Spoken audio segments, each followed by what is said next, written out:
जय माताजी मित्रों, मारी चेनल ममतानी रसोई में तमारुं स्वागत है। आज आपणे बनावशुं काबुली चणानुं शाक, जेने आपणे छोले चणा पण कहीए छीए। तो अत्यारे श्राद्धमां खीर अने पूरी साथे आ शाक खूब ज स्वादिष्ट लागे छे। तो अत्यारे आपणे बिलकुल डूंगળી के लसण वापर्या वगर एकदम पंजाबी छोले जेवुं शाक तैयार करीशुं। तो ए पण घरमां रहेला मसाला साथे ज आपणे तैयार करीशुं। तो एकदम टेस्टी एवुं आपणे शाक बनाववानी शरूआत करीए। तो तेना माटे मैं 1 वाटकी काबुली चणा लीधा है। तो आ चणा ने आपणे 7 થી 8 कलाक माटे पाणी में पलाळवाना है। तो मैं लगभग 8-1 कलाक पहला पाणी में पलाळीने राखेला। तो अपना चणा एकदम सरस रीते पलળી અને आ रीते फूली અને डबल थया छे। तो हवे आपणे आने बाफवाना छे। तो तेना माटे आपणे कूकर में पाणी काढी अने आ चणा ने लई लईशुं। चणा ने आपणे कूकर में लई लीधा है। तो हवे तेमां आपणे 1 चमची जेटલું मीठું एड करीशुं अने साथे आपणे नानी अर्धी चमचीथी पण ओછી एवी हळदर लईशुं। હવે તેની અંદર આપણે પાણી લઈશું। તો પાણી આપણા ચણાની ઉપર 1 ઇંચ જેટલું રહે તે પ્રમાણે આપણે પાણી એડ કરવાનું છે। તો અત્યારે મેં 1.5 ગ્લાસ જેટલું પાણી લઈ લીધું છે। તો હવે આપણે કુકરનું ઢાંકણ બંધ કરી દઈશું। કુકરને આપણે ગેસ પર રાખી દીધું છે। તો હવે આપણે આ કુકરમાં લગભગ 5 થી 6 સીટી આપણે થવા દઈશું, જેથી આપણા ચણા એકદમ સરસ રીતે બફાઈ જાય।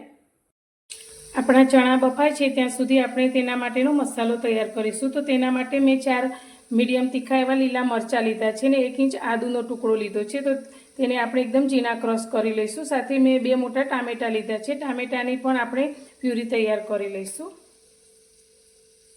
કુકરની આપણે 6 સીટી કરી લીધી છે। તો આપણા આ ચણા એકદમ સારી રીતે બફાઈ ગયા છે। તો તમે જોઈ શકો છો એકદમ સરસ રીતે આપણા પોચા એવા ચણા બફાઈ ગયા છે। આ રીતે દબાવીએ તો સારી રીતે તે દબાઈ જાય છે। તો હવે આપણે આ ચણામાંથી થોડા ચણાને આપણે 1 વાટકીની અંદર લઈ લઈશું।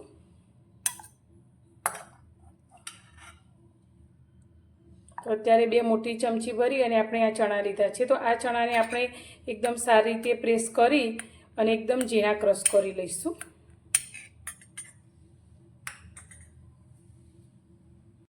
ગેસ પર આપણે શાકના વઘાર માટે કઢાઈ લીધી છે। તો કઢાઈની અંદર આપણે 3 મોટી ચમચી જેટલું તેલ લઈશું। તો તેલ તમે જે રીતે શાકમાં વાપરતા હોય તે રીતે તમે લઈ શકો છો। તેલને આપણે થોડું ગરમ થવા દઈશું। તેલ આપણું ગરમ થાય એટલે આપણે સૌથી પહેલાં 1 ચમચી જીરું લીધું છે તે અંદર એડ કરીશું। અને સાથે શાકનો સ્વાદ એકદમ સરસ આવે તેના માટે મેં 1 ચમચી લીલી વરિયાળી લીધી છે તે અંદર લઈશું। બંને વસ્તુને આપણે સારી રીતે સાંતળીશું।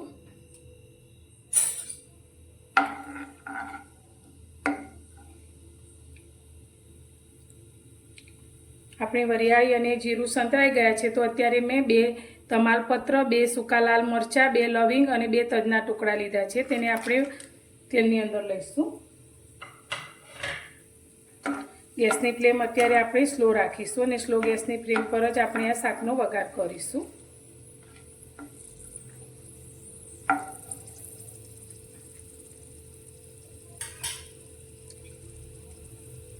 અત્યારે આપણે જે લીલા મરચાં અને આદુને ઝીણા ક્રશ કરીને લીધા હતા તે આપણે અત્યારે તેલમાં લઈશું।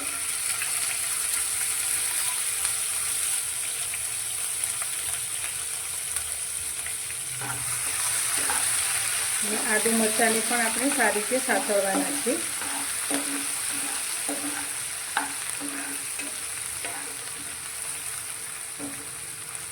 30 સેકન્ડ જેવા આપણે આદુ મરચાંને સાતળી લીધા છે।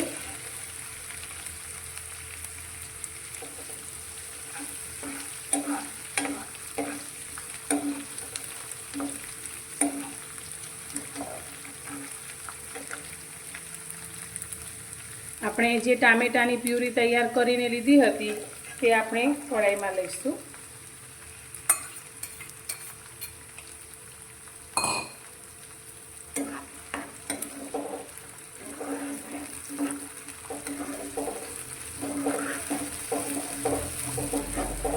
હવે આપણે આ પ્યુરી એકદમ સારી રીતે સંતળાય તેના માટે આપણે અત્યારે ગ્રેવીના ભાગનું મીઠું એડ કરીશું। તો મીઠું અત્યારે આપણે નાની અડધી ચમચી જેટલું લઈશું।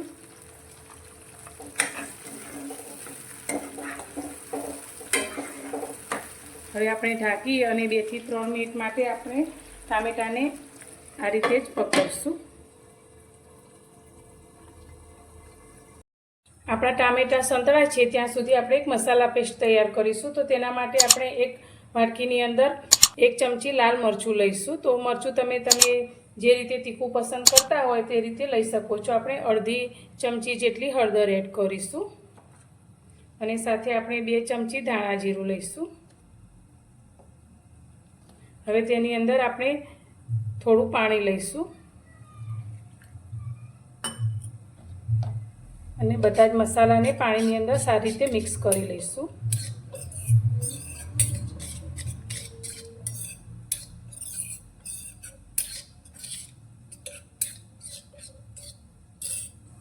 આપણે હવે ટામેટાની ગ્રેવીને જોઈ લઈશું. તો ટામેટા આપણે એકદમ સારી રીતે સંતળાઈને આ રીતે તેલ છૂટું પડી ગયું છે. તો હવે આપણે જે મસાલા પેસ્ટ તૈયાર કરીને રાખી છે તે આપણે ટામેટાની સાથે મિક્સ કરી લઈશું.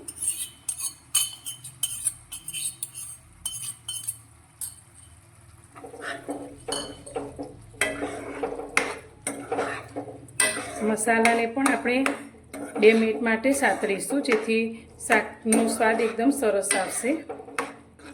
મસાલા પણ આપણા ટામેટાની ગ્રેવી સાથે સારી રીતે સંતળાઈ ગયા છે. તો હવે આપણે જે થોડા ચણાને સાઈડમાં કાઢી વાટકીમાં અને જે ક્રશ કરીને રાખ્યા છે તે આપણે ગ્રેવીમાં લઈ લઈશું. તો આ ચણાથી આપણો આ શાકનો રસો એકદમ ઘટ થશે.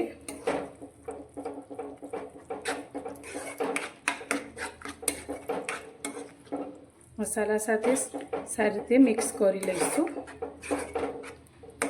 હવે જે રીતે આપણે આ શાકની ગ્રેવીને ઘટ રાખવી હોય તે પ્રમાણે આપણે પાણી લેવાનું છે.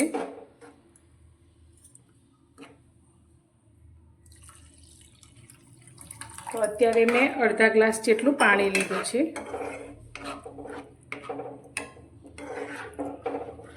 તો હવે ગેસની ફ્લેમને આપણે થોડી મીડિયમ કરી દઈશું અને 2 મિનિટ આપણે ઢાંકી અને આ પાણીને ઉકળવા દઈશું.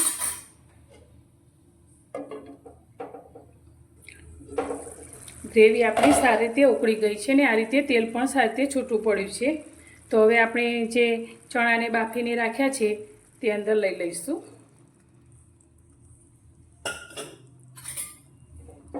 બધી જ વસ્તુને આપણે સારી રીતે મિક્સ કરીશું. તો આપણે આમાં ડુંગળી કે લસણનો બિલકુલ ઉપયોગ નથી કર્યો, છતાં પણ એકદમ પંજાબી છોલે જેવો જ આપણા શાકનો ટેસ્ટ આવશે. તો આની અંદર આપણે 2 મસાલા ઉમેરીશું જેથી શાકનો ટેસ્ટ ખૂબ જ સરસ આવશે. તો તેના માટે મેં અત્યારે 1 નાની ચમચી ગરમ મસાલો લીધો છે તે અંદર એડ કરીશું. તમે છોલે મસાલો હોય તો તે પણ એડ કરી શકો છો. સાથે આપણે 1 ચમચી કસૂરી મેથી લીધી છે, તેને આ રીતે હાથથી ક્રશ કરી અને અંદર લઈશું.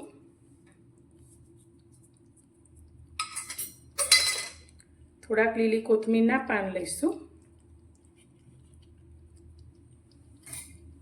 બધું સારી રીતે મિક્સ કરી અને ફરી આપણે 1-8 મિનિટ માટે ઢાંકી અને તેને થવા દઈશું જેથી ચણાની અંદર ગ્રેવી સારી રીતે મિક્સ થઈ અને ચણાનો સ્વાદ પણ એકદમ સરસ રીતે આવે.